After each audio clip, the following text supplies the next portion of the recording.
Mi esposo invitó a su amante a nuestra cena de aniversario diciéndole que era su prima. Las presenté yo misma.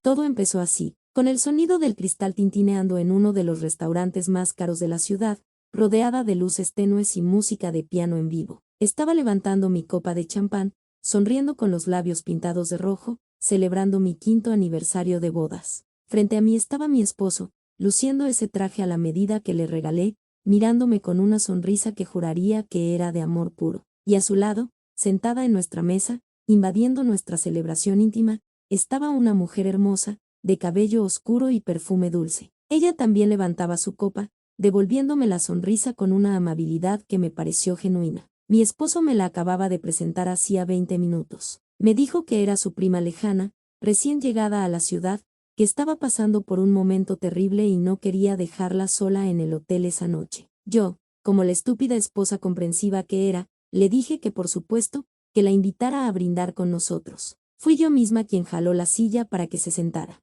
Fui yo misma quien le sirvió el champán, pero entonces, mientras los tres chocábamos las copas celebrando mi supuesto matrimonio perfecto, la pantalla del celular de ella, que estaba boca arriba sobre el mantel blanco, se iluminó. Un mensaje de texto entró, y al mismo tiempo exacto, el reloj inteligente en la muñeca de mi esposo vibró. Mis ojos bajaron instintivamente hacia la pantalla de ella. El remitente estaba guardado como mi amor, y el mensaje decía: desearía que esta vieja aburrida se fuera ya para poder besarte en el baño. Reconocí la foto de perfil en miniatura. Era la foto de mi esposo. El aire abandonó mis pulmones. La copa empezó a temblar en mi mano. Estaba sentada en mi propia cena de aniversario, invitándole tragos a la amante de mi esposo, mientras se le mandaba mensajes burlándose de mí a 1 metro de distancia. Pero para que entiendan la magnitud de esta humillación, y cómo logré salir de ese restaurante sin derramar una sola lágrima, tengo que llevarlos al inicio de esta pesadilla. Tengo que hablarles de Mateo.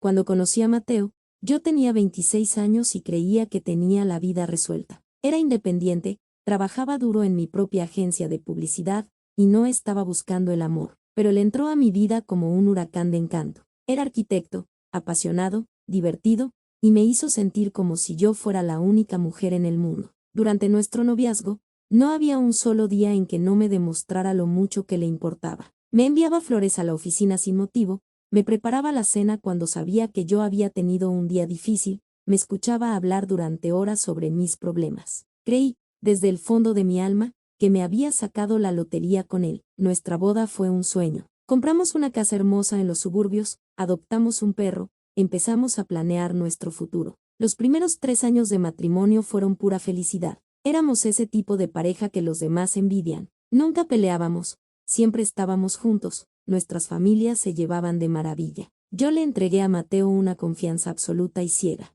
Jamás revisé su teléfono. Jamás le pregunté con quién estaba cuando salía tarde del trabajo. Para mí, dudar de él era como dudar de la gravedad. Era impensable, y creo que fue precisamente esa confianza inquebrantable lo que le dio a él la seguridad para empezar a construir una doble vida en mis propias narices. Las señales comenzaron a aparecer hace aproximadamente un año. Fueron cambios tan minúsculos que mi cerebro, enamorado y confiado, los justificó todos al instante. Primero fue el teléfono. Mateo solía dejar su celular tirado por toda la casa. En el sofá, en la barra de la cocina, en el baño, pero de repente, el teléfono se convirtió en una extensión de su mano. Se lo llevaba hasta para bañarse. Le puso una contraseña nueva. Cuando le pregunté por qué lo había hecho, me dijo, con la cara más seria y tranquila del mundo, que en su firma de arquitectura estaban manejando proyectos gubernamentales confidenciales y que por política de seguridad todos debían bloquear sus dispositivos. Le creí. ¿Por qué no habría de hacerlo?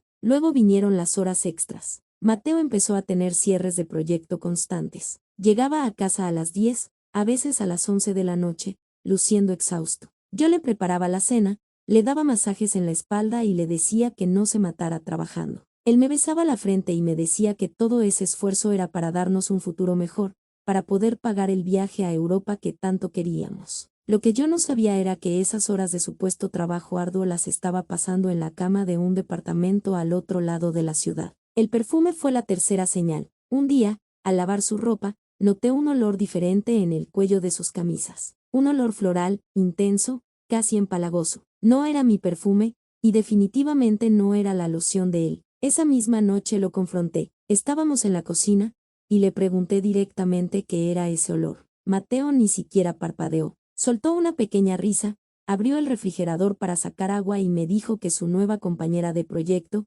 una arquitecta recién contratada, usaba demasiado perfume y que en la pequeña sala de juntas donde trabajaban todo el día, el olor se impregnaba en todo. Hasta bromeó diciendo que le iba a pedir a recursos humanos que le llamaran la atención porque le daba dolor de cabeza. Su naturalidad al mentir era digna de un premio de la academia. Yo me reí con él. Me sentí estúpida por haber dudado un segundo. Y entonces, hace 6 meses, apareció el personaje principal de esta tragedia, la famosa prima. Mateo llegó a casa un viernes por la noche y me dijo, con un tono de preocupación muy convincente, que una prima suya por parte de su padre, alguien a quien yo no conocía porque supuestamente vivía en otro país, se acababa de mudar a nuestra ciudad. Me dijo que se llamaba Valeria, que había pasado por una ruptura terrible, que estaba sola, deprimida y que no conocía a nadie. Mateo me pidió permiso para salir con ella de vez en cuando a tomar un café, para ayudarla a instalarse, para mostrarle la ciudad. Me dijo que ella necesitaba apoyo familiar. Yo,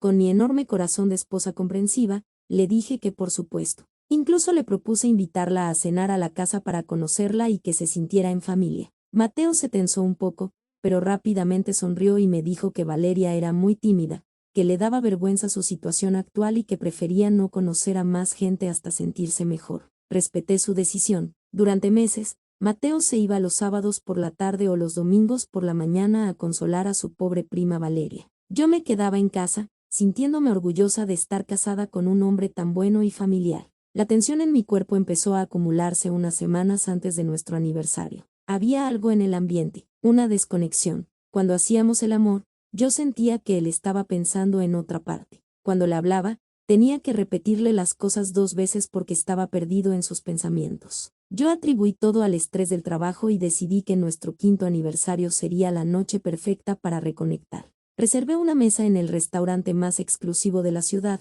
compré un vestido de seda espectacular que sabía que le encantaba, e invertí horas arreglándome. Quería que esa noche fuera mágica. Quería recordarle porque nos habíamos enamorado. Llegamos al restaurante y todo parecía perfecto. Él me dijo que me veía hermosa. Pedimos una botella de vino carísima. Estábamos tomando las manos sobre la mesa, recordando anécdotas de nuestra boda. Empecé a sentir que la chispa seguía ahí, que todo ese distanciamiento había sido solo una fase. Y entonces, su teléfono vibró en su bolsillo. Mateo lo sacó, miró la pantalla y su rostro palideció por un segundo. Se disculpó y fue al baño. Tardó casi 15 minutos en regresar. Cuando volvió a la mesa, su actitud había cambiado por completo. Estaba inquieto, moviendo la pierna bajo la mesa, mirando hacia la entrada del restaurante. Le pregunté qué pasaba. Suspiró profundamente, fingiendo una gran pesadumbre, y me dijo que Valeria lo acababa de llamar. Que estaba llorando histérica en su hotel porque era el aniversario de su ruptura y no soportaba la soledad.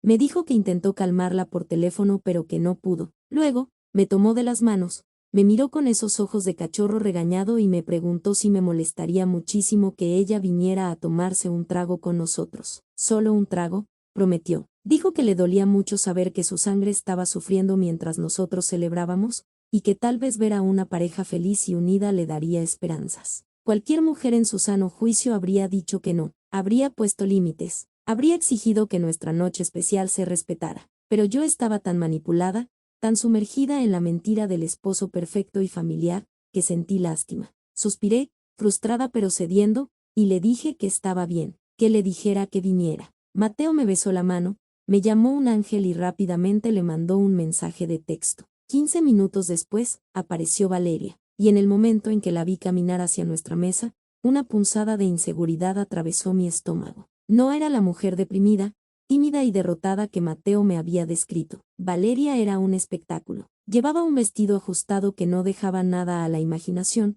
tacones altísimos y un maquillaje impecable. Se movía con una seguridad aplastante. Y lo peor de todo, de ella emanaba ese mismo olor floral empalagoso que yo había lavado de las camisas de mi esposo meses atrás. Mi cerebro intentó hacer la conexión, intentó gritarme la verdad, pero mi corazón seguía tapándose los oídos. Me puse de pie, la saludé con una sonrisa amable y le dije que era un placer por fin conocer a la famosa prima. Ella me miró de arriba a abajo, con una sonrisa que no llegó a sus ojos, y dijo que el placer era todo suyo. La dinámica en la mesa se volvió insoportable casi de inmediato. Valeria se sentó al lado de Mateo. Empezaron a hablar de lugares de la ciudad, de restaurantes que yo no conocía, de anécdotas en las que yo no estaba incluida. Hablaban con una familiaridad que iba mucho más allá de unos cuantos cafés de fin de semana. Vi cómo los hombros de ellos se rozaban. Vi cómo ella se reía de cada estupidez que él decía, tocándose el cabello, mirándolo con un brillo en los ojos que yo reconocía perfectamente. Era el brillo de una mujer que desea al hombre que tiene enfrente.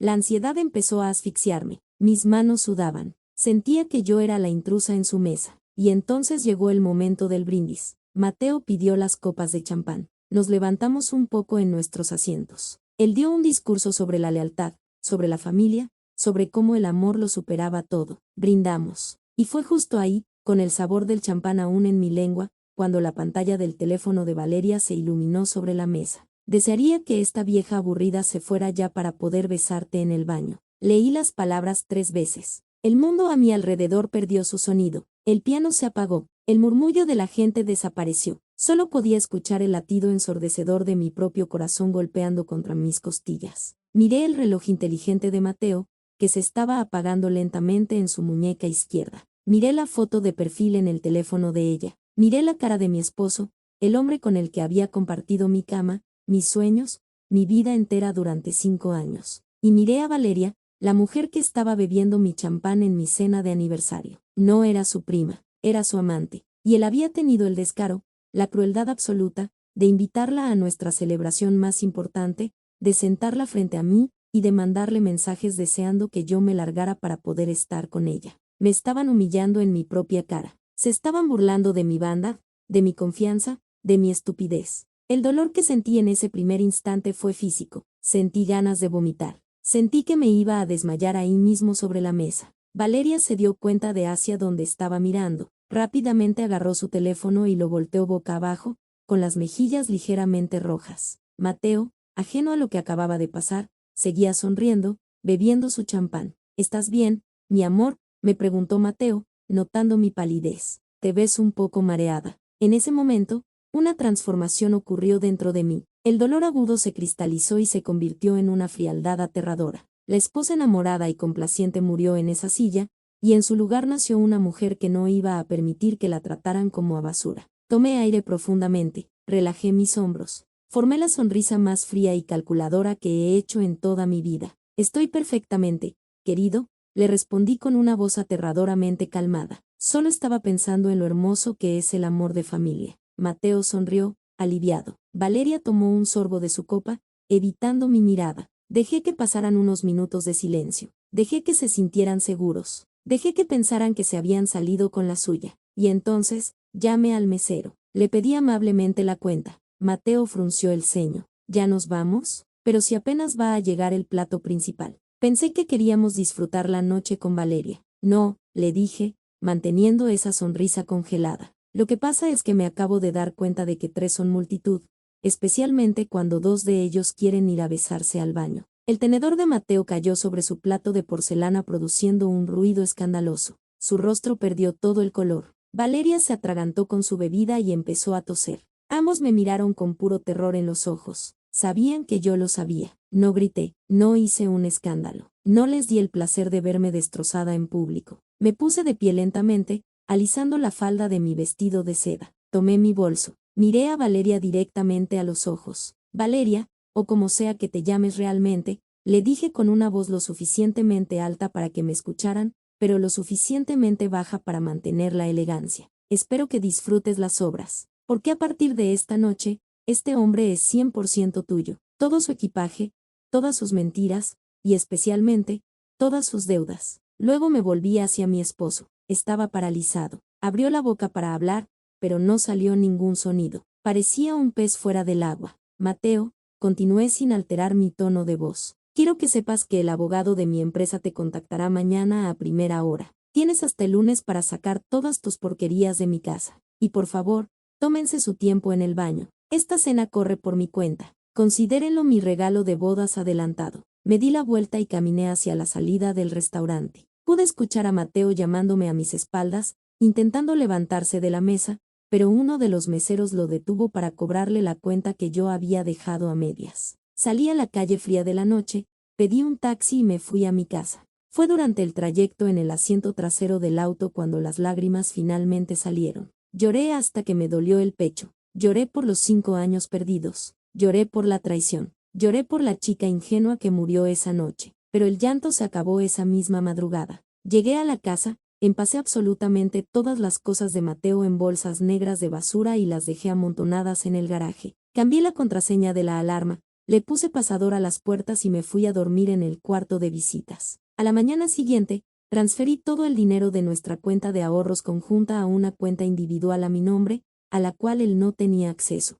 Esa cuenta conjunta se alimentaba en un 80% de mi salario, porque como resultó ser, las famosas deudas de sus proyectos confidenciales eran en realidad regalos, cenas y el pago de la renta del departamento de su amada amante. Cuando Mateo llegó a la casa el domingo por la tarde, luciendo demacrado y patético, no lo dejé entrar. Le pasé sus bolsas por la puerta del garaje. Lloró, me suplicó. Se arrodilló en el concreto de la entrada jurando que había sido una estupidez, que Valeria no significaba nada para él, que fue un momento de debilidad. Lo miré desde arriba, sintiendo un asco tan profundo que casi me hace reír. ¿Una debilidad de 1 año, Mateo?, le pregunté. ¿Una debilidad que invitaste a nuestra mesa de aniversario para burlarte de mí en mi cara? No me insultes más. Llévate tu basura de mi propiedad antes de que llame a la policía. Cerré la puerta del garaje en su cara. El proceso de divorcio fue rápido y brutal, al menos para él. Al descubrir que había estado desviando fondos matrimoniales para mantener a su amante,